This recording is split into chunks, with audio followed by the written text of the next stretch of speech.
G'day, welcome to Market Sam After Work.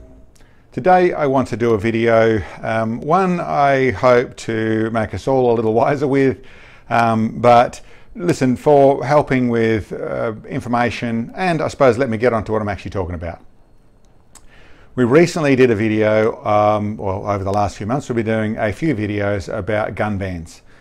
We are going through one in the moment in Western Australia, which is about taking a certain number of cartridges, high power cartridges, ones that are deemed by the police to be too dangerous for piercing the police body armour or the police armoured vehicles, which would need different projectiles than that already legal in the state. But it is very much as a us against them thing, which there isn't that situation going on. There is no civil war, so peculiar situation, but that's what they're looking at banning and taking away from licensed firearm owners.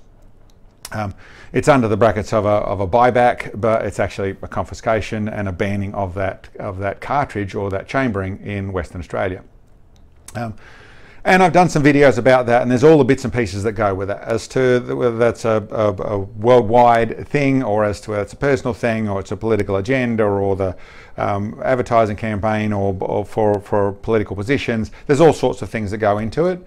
And I suppose that's not what I'm trying to get into today. What I wanted to get into today is, in doing that, and then some subsequent videos about the firearms community and about, you know, which obviously reinforce the safety and how much we follow the rules and how disciplined and controlled the good side of our community and how we should be putting that forward, and how the negative press that we've been dealing with. But in doing those videos, that I'm actually found there's a lot of comments that come in, and there's more and more so that it's from all over the world. This situation is from all over the world. And I suppose my thoughts on the situation is that actually making us all wiser, letting everyone know, and anyone else from the other side of the fence, I suppose, as you'd say, that want to check things out, why not make that information more readily available?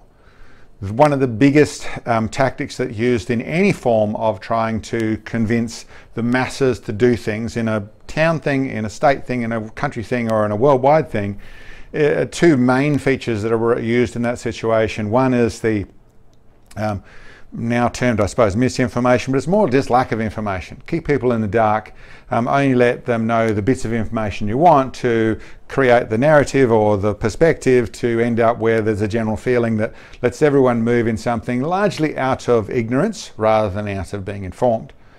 The best way to counteract that is let everyone be informed. Let everyone know the whole story, and then let's hope for a more positive outcome for us, but at least a logical outcome from everyone through people being informed. The other feature that's always used is the divide and conquer thing. Now, this is always done in very similar form with less information to people, but certainly when you look at a community and you're trying to change that community, then just give different perspectives and offer different things, where one member of, or party or group of that party, of that collective, is saving their own rights by throwing away someone else's rights, largely not because they're just horse trading for their own benefit, more commonly because they don't have all the information of the rest of what's going on. So more information is better in that perspective. Now, how can I create that or pass that on? Well, that's what this video is about. If you, from all over the world, and I know I've seen comments from all over the world, from the top to the bottom, from the left to the right, to the back to the front, all over the world, that there is your area, that there's something going on in this neck of the woods. Now, it's not necessarily all negative, but it is all relevant. My thoughts would be to write a comment down there, put the effort into writing a comment as much as you can, and join on with other people's comments if you're from the same area, whatever it is. But a comment that goes with, obviously you have your tag there, so you have your handle there as to who you are in your username. But if you go through the process and put in there your county, town, whatever it is, or more to the point, your state, or where the laws are coming from, or the changes are coming from, but certainly in your part of the world, and define where your part of the world is and what the changes actually are.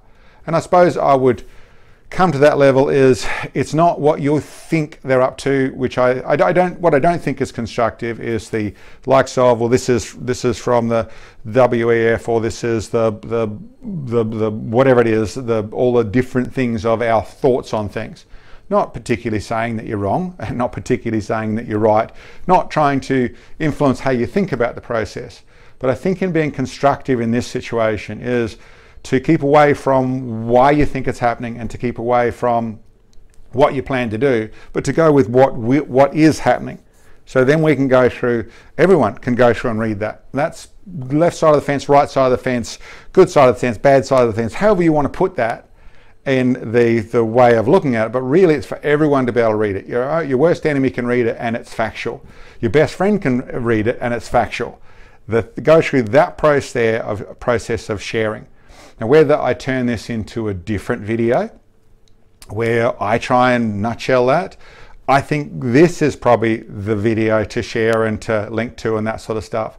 If we can have, and it's not about what I'm saying, it's about what you are saying, then you put in the information from your area. So whether that's from Iceland, or that's from New Zealand, or that's from North America, or from UK or Ireland or Ukraine or Russia or wherever, China, Africa, it doesn't really matter. Everywhere. It doesn't matter what nationality, it doesn't matter what religion, it doesn't matter it doesn't matter about all the other details. It doesn't matter about the fact that you're in a communist country, or you're in a republic, or you're in a democracy, although our democracy becomes less and less between all these things as our governments go forward. It really is about simply what's happening in your area. We can go through that, and that's also, there might be good. I've heard in Indonesia that they are starting to be able to get firearms back again, where they very much weren't allowed them, and very severe, I think, capital punishments attached to firearms at some stage there not too long ago, and now back to where they're using them. And then I hear a place like Sweden that was very much part of the culture and the firearm side of things, and that's now changing, coincidentally, on the same date as what we've got things changing on the 1st of July. I've heard lots of things, really much more about your words. If you put them in down below here, make sure you know where your areas come from. Not so much about what your thoughts on it. I get some people want to vent in this situation, but in the way of being constructive, we can just have a place where there is somewhere to find all this information properly, and maybe someone wants to go further and create a website or whatever it is. I'm just after your comments, where you're from, what's actually happening, so that there is a place where everyone can look at the comments on this video and see and become more informed, become a little bit wiser, and hopefully ultimately be part of driving a better outcome through removing one of those advantages that the people who want to, playing the shell game, want to manipulate things into, is us not knowing, well, let's use these comments down here to let us know this bit of the equation anyway. Anyway, guys, I hope that is a constructive thought. I hope that makes sense to you. I hope you like the video. Thank you very much for checking in, and we'll catch you next time.